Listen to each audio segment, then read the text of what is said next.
पिछले भाग में आपने देखा कि मुखिया की बेटी कमलेश्वरी, जिसे प्यार से सभी कमला कहा करते थे, उसकी शादी एक बहुत बड़े घराने के लड़के कुलदीप से तय होती है। घर में शादी की रस्में चल रही होती है कि अचानक एक के बाद एक अपशगुन होने लगते हैं। कभी कमला के शादी के जोड़े में रखी चूड़ियां लाल से काली हो जाती है, तो कभी शगुन की हल्दी लगाने से कमला लहूलुहान हो जाती है। धीरे धीरे कमला के साथ होती यह घटनाएं गंभीर रूप लेने लगती है, जिससे कमला के मायके और ससुराल दोनों और अफरा तफरी मच जाती है। इसी अफरा तफरी के बीच किसी तरह कमला के फेरे पड़ते हैं और वो ब्याह कर कुलदीप के घर पहुंच जाती है। अब आगे कमला की मुंह दिखाई की रस्म थी। पूरी हवेली को दुल्हन की तरह सजाया गया था। कमला और कुलदीप का कमरा तो ऐसा लगता था जैसे फूलों के बगीचों में बदल गया हो। महंगे दीपदानों से मध्यम सी रोशनी फूटकर बाहर आ रही थी। दूर दूर से मंगाए गए खास तौर से सफेद और लाल फूल कमरे की खूबसूरती में चार चांद लगा रहे थे। इतने गुलाबों के बीच भी कमला का चेहरा किसी चांद की तरह चमकता नजर आ रहा था। सब कुछ बिल्कुल वैसा ही सामान्य था जैसे कि किसी भी घर में दुल्हन के आने के बाद हुआ करता है। पूरे घर में खुशी की लहर दौड़ गई थी। कुलदीप और कमला के नए जीवन की सुखद शुरुआत हो चुकी थी। धीरे धीरे एक सप्ताह बीतने को आया था। कमला के हाव भाव व्यवहार एकदम सामान्य था। शशि और कुलदीप शादी के दौरान हुई घटनाओं को एक बुरा सपना समझकर भूलने ही लगे थे कि एक दिन रात के तकरीबन 2 बजे का समय था। कुलदीप की आंखें खुली तो उसे एहसास हुआ कमला अपने बिस्तर पर नहीं है। कुलदीप बिस्तर पर लेटे लेटे कुछ मिनट तक कमला के आने का इंतजार करता है, लेकिन कमला की कोई आहट उसे सुनाई नहीं देती। चिंता की लकीरें अब कुलदीप के माथे पर दिखाई देने लगी थी। कुलदीप अपने बिस्तर से उतरकर पहले बाथरूम का दरवाजा खोलकर देखता है। बाथरूम बिल्कुल खाली पड़ा हुआ था। अब तो कुलदीप को और भी घबराहट होने लगी। कमरे का दरवाजा भी अंदर से बंद था।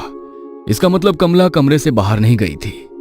बहुत ध्यान से सुनने पर कुलदीप को एक अजीब सी धीमी धीमी गुनगुनाहट सुनाई पड़ने लगती है। कुलदीप धीमे कदमों से उस आवाज की ओर बढ़ता है और धड़ाम से कमरे से बालकनी तक जाने वाला दरवाजा खोल देता है। बाहर का नजारा देखकर कुलदीप का कलेजा उछलकर उसके मुंह को आ गया था। बालकनी में कमला एक डरावनी सी आवाज में सुबक रही थी। उसके लंबे घने बालों से उसका चेहरा पूरी तरह ढका हुआ था और एक एक करके अपने बाल तोड़ तोड़ कर वो जमीन पर फेंक रही थी। उसके सर का वो हिस्सा जहां से बाल टूटकर गिर पड़े थे, अब वो और भी बड़ा दिखाई देने लगा था। कमला, ये क्या कर रही हो? रो क्यों रही हो? क्या हुआ है तुम्हें? कमला। कुलदीप के झिंझोड़ने के कारण कमला एक पल को बिल्कुल शांत हो जाती है, लेकिन अगले ही पल वो अपना सर पकड़कर जोर जोर से रोने लगती है। कुलदीप को कुछ सूझ नहीं रहा था कि वो करे तो क्या करे। वो दौड़ता हुआ जाता है और अपनी माँ को लेकर ऊपर आ जाता है। हे भगवान, ये क्या हो गया इसको? ये क्या किया इसने? चलो कमला बेटा, अंदर चलो। शशि जैसे ही उसके सर के नजदीक जाती है, कमला का सर देखकर उसकी चीख निकल जाती है। कमला के नोचे हुए बालों के स्थान पर सर से खून रिस रहा था और वो जगह जहां पर शादी के दिन बाल झड़ गए थे, वहां पर कीड़े रेंग रहे थे। कुलदीप, ये क्या हो रहा है बेटा इसे? मेरा तो दिमाग ही काम नहीं कर रहा। अरे कल तक तो एकदम भली चंगी थी, अब अचानक ये क्या हालत हो गई है इसकी? पता नहीं माँ, जब सोई तब तो एकदम ठीक थी। पता नहीं कब रात में उठकर यहाँ बैठ गई और तब से ही अपने बाल नोच नोच कर फेंक रही है। ऐसा करते हैं, इसे किसी डॉक्टर को दिखा लेते हैं। मुझे इसकी मानसिक हालत ठीक नहीं लग रही है। बेटा, मानसिक रोगी के सर में ऐसे रातों रात कीड़े नहीं पड़ जाते हैं। ये सब मुझे तो कुछ और ही लग रहा है। कमला अपना सर पकड़ के जोर जोर से चीख चीख कर रो रही थी, जिसे देखकर शशि और कुलदीप के हाथ पैर ढीले पड़ रहे थे। बहुत दर्द हो रहा है। कोई बचाओ मुझे।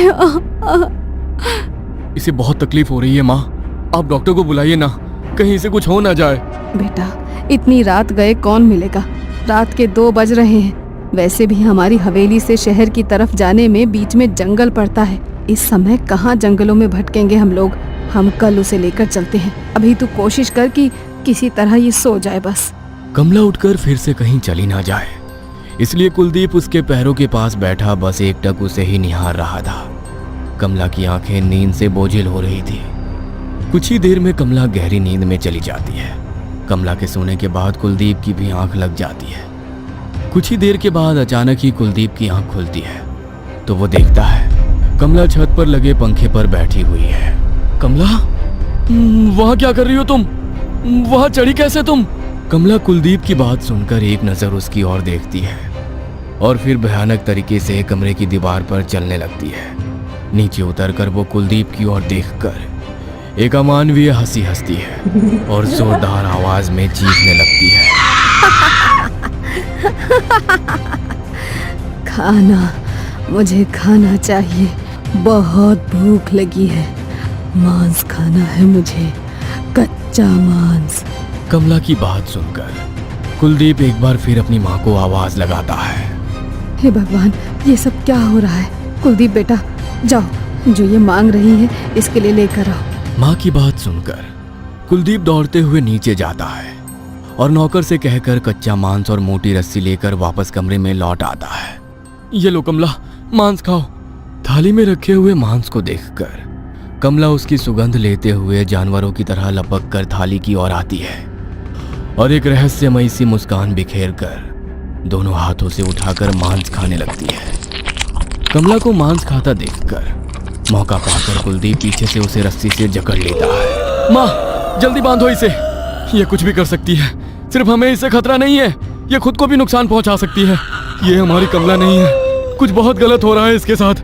कुलदीप और उसकी माँ शशि कमला को रस्सी से बांधकर लाकर पलंग पर लिटा देते हैं। अब जब तक हमारे घर का शुद्धिकरण नहीं हो जाता तब तक इसे यहीं बंधा रहने दो। सुबह 5 बजे ही शशि ने 2 नौकरों को बड़े पंडित को लाने के लिए भेज दिया था। देखिए पंडित जी, हमें नहीं पता हमारे घर पर ये कौन सी मुसीबत आई है। हम बस इतना जानते हैं कि अपने जीते जी अपने बेटे बहू का जीवन खराब नहीं होने देंगे हम। आप इस घर से नकारात्मक ऊर्जा दूर करने के लिए हवन कराइए। जो भी सामग्री लगेगी हम व्यवस्था कराएंगे। शशि की बात सुनकर पंडित जी नीचे हॉल में आकर ग्रह शांति पूजा शुरू कर देते हैं। पूजा शुरू होने के कुछ ही मिनट के अंदर कमला के कमरे से भयानक चीखों की आवाज सुनाई देने लगती है। वो आवाज इतनी भयानक थी कि किसी की भी कमला के कमरे तक जाने की भी हिम्मत नहीं हो रही थी। मैम साहब, छोटी बहू जी ठीक तो हैं? कहीं उन्हें कुछ तकलीफ तो नहीं हो रही? एक बार दरवाजा खोलकर देखिए ना। नहीं, कोई भी ऊपर नहीं जाएगा, वो चाहे जितना भी चिल्लाए। हमारी मर्जी के बिना उसका दरवाजा खुलना नहीं चाहिए। कुछ देर चीखने के बाद अचानक कमला के कमरे से आ रही आवाज बंद हो जाती है।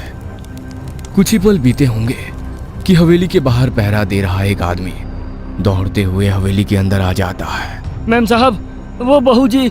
क्या हुआ बहू जी को? कुछ बात है क्या? वो बहू जी, वो बाहर दीवार पर चल रही हैं और दीवार से होते हुए वो नीचे उतर रही हैं। कैसी बेतुकी बातें कर रहे हो? उसे तो उसके कमरे में बांधा हुआ है, वो अपने कमरे से बाहर नहीं आ सकती। उसके कमरे में मैंने खुद अपने हाथों से ताला लगाया है।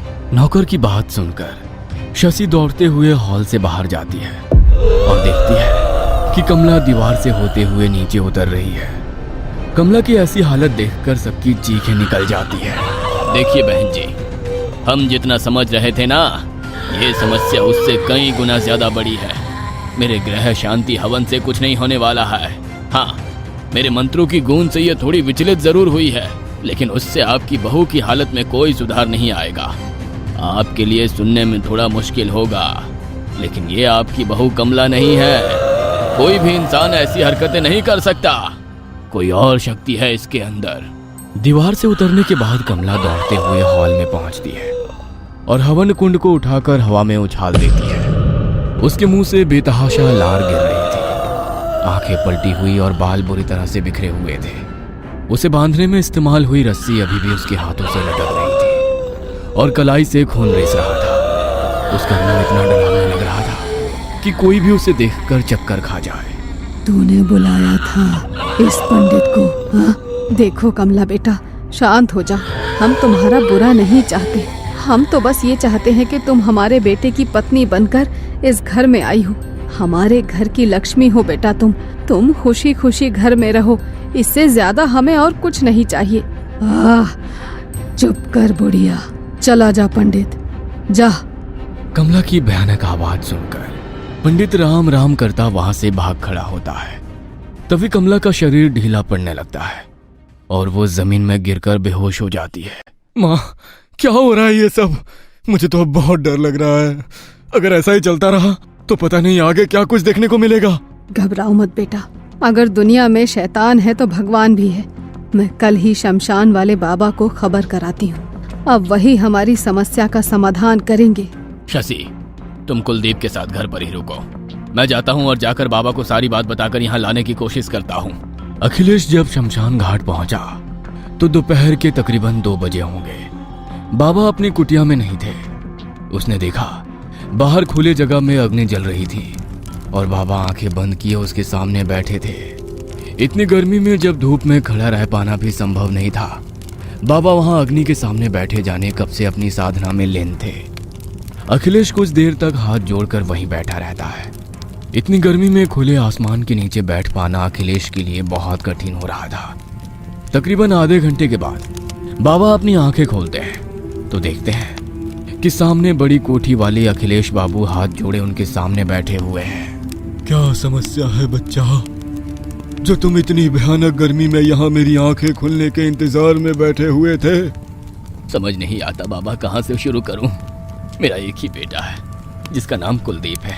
तकरीबन सप्ताह भर पहले उसकी शादी रायपुर गांव के प्रधान की बेटी कमला के साथ हुई है। हमने बड़ी धूमधाम से शादी की क्योंकि हमारे लिए ऐसा अवसर जीवन में दोबारा नहीं आने वाला था। किंतु जाने हमसे ऐसी क्या भूल हो गई कि जिस दिन से ब्याह की रस्में शुरू हुई है, हमारी बहू के साथ एक के बाद एक अपशगुन होते जा रहे हैं। पहले तो हमें लगा कि शायद शादी के बाद हम ग्रह शांति हवन करेंगे तो उससे सब कुछ ठीक हो जाएगा, लेकिन हम गलत थे। शादी के बाद तो मेरी बहू कमला की हालत और भी खराब हो गई।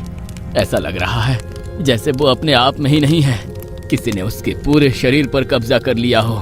अखिलेश अभी तक हुई सारी घटनाएं बाबा को सुनाता है। तुम्हारी बहू जरूर किसी प्रेत के वश में है, लेकिन मैं अभी तुम्हारी कोई मदद नहीं कर पाऊंगा। उसके लिए पहले मुझे तुम्हारे घर आना होगा। अभी मैं एक साधना कर रहा हूँ। अगले 24 घंटे तक मैं अपना साधना छोड़कर हिल भी नहीं सकता। हाँ, इतना वादा करता हूँ कि मेरी साधना खत्म होने के बाद मैं तुम्हारी समस्या को हल करने का प्रयास जरूर करूंगा। अभी तो मैं तुम्हारे साथ नहीं आ सकता। हाँ, लेकिन तुम्हारी इतनी मदद जरूर कर सकता हूँ। ये लो, ये अभिमंत्रित जल है। किसी भी दुष्ट आत्मा या शैतानी शक्ति के ऊपर इसकी एक बूंद भी पड़े तो वो तुम्हें नुकसान नहीं पहुंचा पाएगी। इसे अपने पास रखो। जब तक मैं तुम्हारे घर आकर सारी स्थिति को भाप नहीं लेता, तब तक ये जल ही तुम्हारी रक्षा करेगा। जाओ, कल्याण हो। अखिलेश बाबा का दिया हुआ जल लेकर वापस अपने घर की ओर लौट जाता है।